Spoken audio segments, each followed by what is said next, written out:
Hey there folks, I'm here with John's Reel Fishing, Reel Service and Repair, and today I get to work on a great opportunity of working on a first responders fishing reel.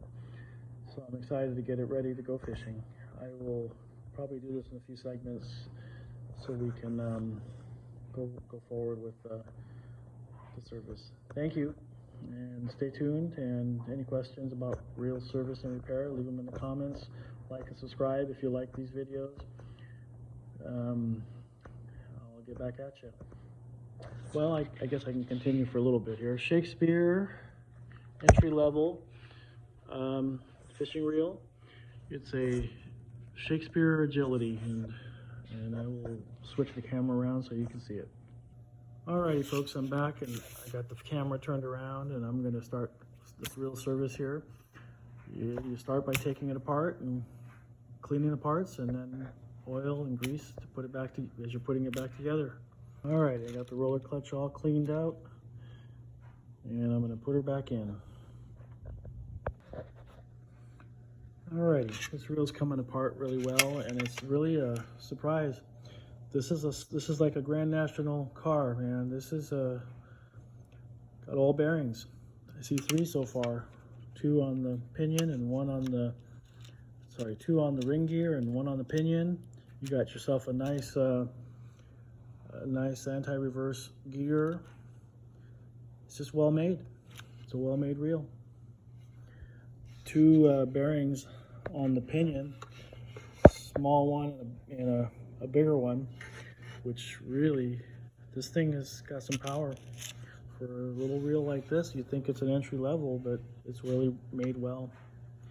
Got some old grease in there, still good, but you know, gonna change it, put some fresh grease and oil on the bearings, and we'll get her back together. So one thing I can't stress enough is you can't take for granted a parts tray. A way to organize your parts, the way you took them off, a place to put your parts, because they're tiny and you don't want to lose them.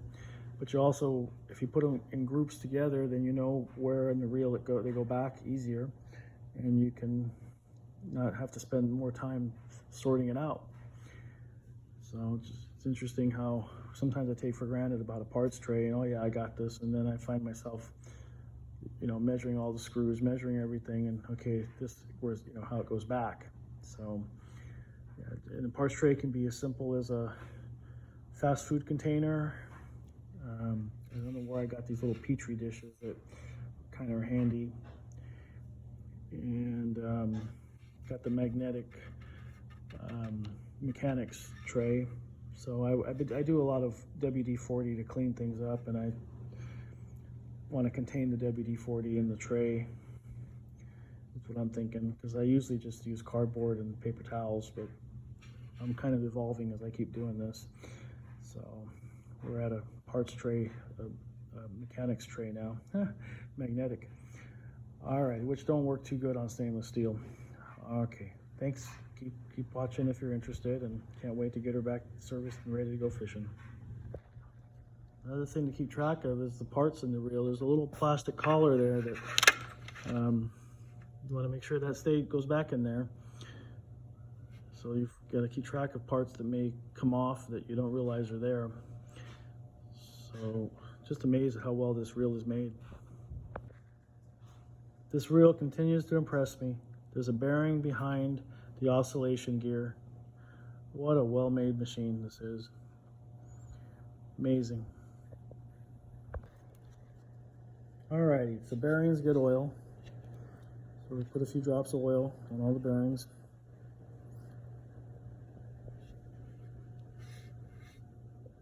It's kind of hard to see with the camera.